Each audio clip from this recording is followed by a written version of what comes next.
आइए दोस्तों, हम देखेंगे एक प्रश्नावली 13.1 का दूसरा वीडियो देखेंगे। इस वीडियो से पहले सारा वीडियो अपलोड है। चैनल पर नए हैं तो सब्सक्राइब करके इसका पूरा प्लेलिस्ट में जाकर पूरा वीडियो देख सकते हैं। डिटेल से जानकारी है।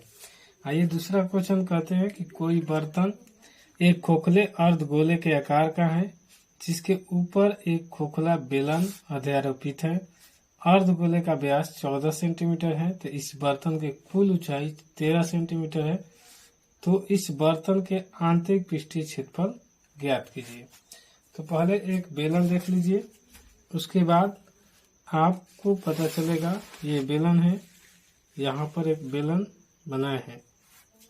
इस बेलन के ऊपर एक पात्र रखा गया है जिसे कहेंगे आप अर्धगोला है। देखिए यहाँ पर ये वाला मान लीजिए अर्धगोला यहाँ पर है, ठीक है। आप अर्धगोले के ऊपर ये बेलन रखा हुआ है तो अर्धगोला यहाँ तक है और नहीं दिखाई मतलब समझ में आए तो इसे समझ लीजिए कि ऐसे अर्धगोला होता है अर्धगोला। तो इस पर एक अध्यारोपित, अब यहाँ से समझ में आपको क्लियर होगा कि इसके ऊपर एक बेलन बना हुआ है। इसके बाद कहा गया है कि इसका त्रिज्या, तो आप जानते हैं गोले के आधे भाग को त्रिज्या कहा जाता है। या तो इधर आइए या फिर ये दोनों में से कोई आप एक त्रिज्या मान सकते हैं। तो त्रिज्या दिया हुआ है। त्रिज्या इसमें लिखा गया है कि त्रिज्या है अर्धगोले का व्यास है। व्यास जो दिया है 14 सेंटीमीटर। तो पहले लिख देते हैं व्यास, जिसे इंग्लिश में डी से सूचित करेंगे क्योंकि डायमीटर से होता है, और ये हो जाएगा 14। त्रिज्या, व्यास के आधे को त्रिज्या कहते हैं, यानी r बराबर हो जाएगा 7, 14/2 यानी 7 सेंटीमीटर। यहाँ तक कोई दिक्कत नहीं होगा। उसके बाद बोला है कि यहाँ से आपको यहाँ से यहाँ तक कुल ऊंचाई दिया है। ऊंचाई जिसे कि हम h से सूचित करते हैं, ऊंचाई बराबर दिया है इसमें आप देख सकते हैं यहाँ पर 13 सेंटीमीटर। तो ये 13 सेंटीमीटर लिख सकते हैं, ठीक है। कुल ऊंचाई हुआ, ये कुल ऊंचाई यहाँ से यहाँ तक है। तो ये वाला यहाँ से 13 सेंटीमीटर हम कुल ऊंचाई लिख सकते हैं। उसके बाद कहा है कि ये 7 सेंटीमीटर ये वाला भाग इसमें से निकाल देंगे तो हमें बेलन का ऊंचाई निकल जाएगा। ये कुल ऊंचाई है तो यहाँ बेलन में से इसमें से 7 घटा देंगे तो हमें बेलन का ऊंचाई मिलेगा, यानी टोटल जो होगा ये 6 सेंटीमीटर हमें बेलन का ऊंचाई मिलेगा। इससे आपको कोई दिक्कत नहीं होगा क्योंकि आप फिर से एक बार समझ लीजिए, यही समझने में सारा है कि ये कुल ऊंचाई है और ये त्रिज्या है 7। तो ये 7 को घटा दिए तो यहाँ से यहाँ तक 6 सेंटीमीटर बचेगा। और यहाँ कुल दिया हुआ 7 और 6 जोड़ेंगे तो भी 13 आ जाएगा और त्रिज्या मिल ही गया। और हमको बोला है क्या, बोला है कि बर्तन पर आंतरिक पृष्ठीय क्षेत्रफल ज्ञात कीजिए। तो लिखेंगे बर्तन का आंतरिक पृष्ठीय क्षेत्रफल।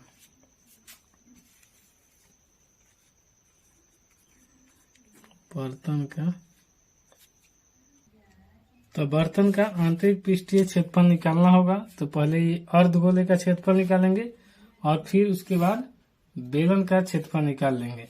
तो लिख लेंगे पहले अर्धगोले का क्षेत्रफल प्लस बेलन का क्षेत्रफल,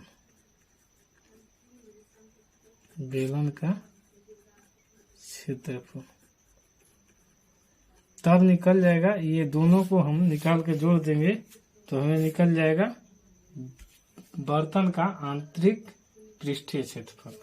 तो आप अर्धगोले का क्षेत्रफल जानते हैं। अर्धगोले का क्षेत्रफल बराबर होता है 2πr² प्लस बेलन का क्षेत्रफल होता है 2πrh।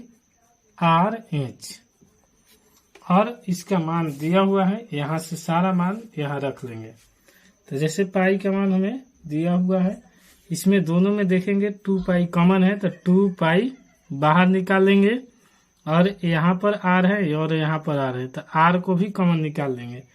बचेगा यहाँ पर एक आर और यहाँ पर बचेगा एच। उसके बाद मान को रखेंगे तो 2 पाई का मान 22/7, आर का मान यहाँ पर दिया हुआ है 7 सेंटीमीटर और यहाँ पर आर का मान 7 और ऊंचाई हमें निकालना है तो 6 सेंटीमीटर निकाल लेंगे। और ये अब आगे इसका गुना भागा कर दें तो हमारा सारा प्रोसेस आंसर आ जाएगा। तो देखिए 22 दूनी 44 और ये 7 से 7 कट जाएगा। उसके बाद यहाँ 7 और 6 जोड़ेंगे तो 13 हो जाएगा। अब यहाँ पर आपको गुना करके दिखा देते हैं। 44 गुने 13, 4 12, 4 12 1 13, 44 लेकर गुना करेंगे 44, 2 4 3 7, 4 1 5, 572 सेंटीमीटर हो जाएगा। यही इस क्वेश्चन का आंसर भी हो जाएगा। अगर वीडियो पसंद आता है तो लाइक शेयर सब्सक्राइब कीजिए, दोस्तों के पास शेयर जरूर कीजिए। वीडियो पसंद नहीं आता है तो लाइक करने की जरूरत भी नहीं है। आपको वीडियो पसंद है तभी लाइक कीजिए। कोई दिक्कत होता है तो कमेंट बॉक्स खुला है, कमेंट आप कर सकते हैं बिना कोई झंझट के। मिलते हैं नेक्स्ट वीडियो में, तब तक के लिए धन्यवाद।